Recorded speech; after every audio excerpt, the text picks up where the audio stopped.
One of our top stories this morning, U.S. Interior Secretary Ryan Zinke yesterday called charges by the head of Patagonia Outdoor Clothing Company that President Trump stole Bears Ears Monument public lands a lie.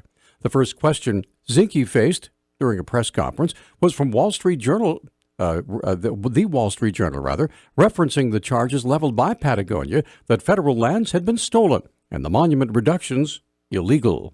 You mean Patagonia made in China? This is an example of a special interest, to suggest that stole the land. What 1 square inch was stolen? I understand fundraising for these special interest groups. I think it's shameful and appalling that they would blatantly lie in order to gain money in their coffers. Zinke said 2 national monuments are very large, even after being reduced in size by the Trump administration. The revised boundaries still are larger than Bryce Canyon and Zion combined. For some of those folks, that on the scale of the property, that's still 350 square miles. Bears Ears National Monument has been reduced in size by approximately 85%, while the Grand Staircase National Monument is now about half its original size. Several Indian tribes have threatened to go to federal court to force the president to withdraw the boundary reductions. And let's go to that story now. Native American leaders are suing to block President Trump's decision to cut southern Utah's Bears Ears National Monument by 85%.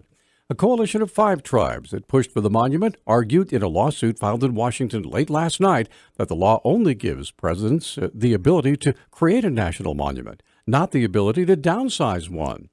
Navajo Nation Attorney General Ethel Branch said only Congress has the ability to downsize a monument. The tribe's legal action is among a number of lawsuits being filed over the president's announcement to shrink Bears Ears and Utah's Grand Staircase Escalante monuments. An alliance of environmental groups sued Monday to block Trump's order cutting Grand Staircase in half. On Sunday, Hamilton police and a highway patrol officer responded to a 911 call concerning 2 teenage boys.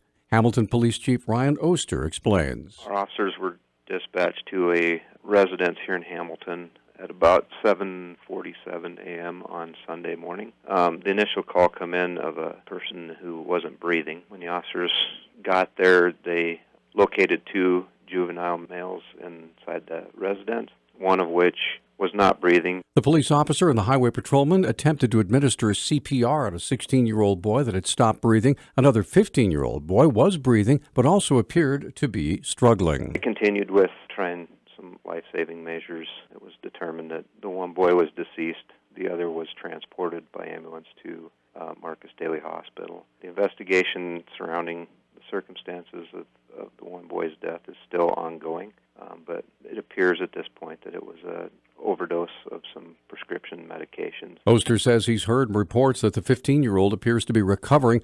This type of drugs, where the boys got them, still under investigation. A Glendive area man has pleaded not guilty of the shooting death of his own father in eastern Montana. 44-year-old Todd Fisher is charged with deliberate homicide in the killing of 80-year-old Wilbur Fisher. He entered his not guilty plea November 28th in Dawson County, according to the Billings Gazette. Fisher reported his father's death October 16th when police say he called to report a break-in. The coroner said Wilbur Fisher had been shot through the eye and was dead for at least a day.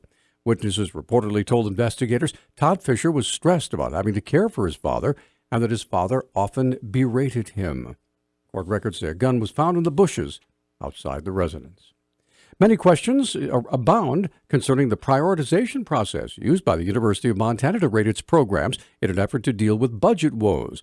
UM history professor Mirdad Kia said the past reviewers that rated his program also published their names and credentials, but this was not the case most recently. This is a program, by the way, which has been evaluated by outside evaluators at least twice in the last 4 years. Now I get a report with 3 reviewers whose identities are unknown, whose qualifications are unknown, whose grading is as wide as you can imagine. I mean, this is an absolute scandal.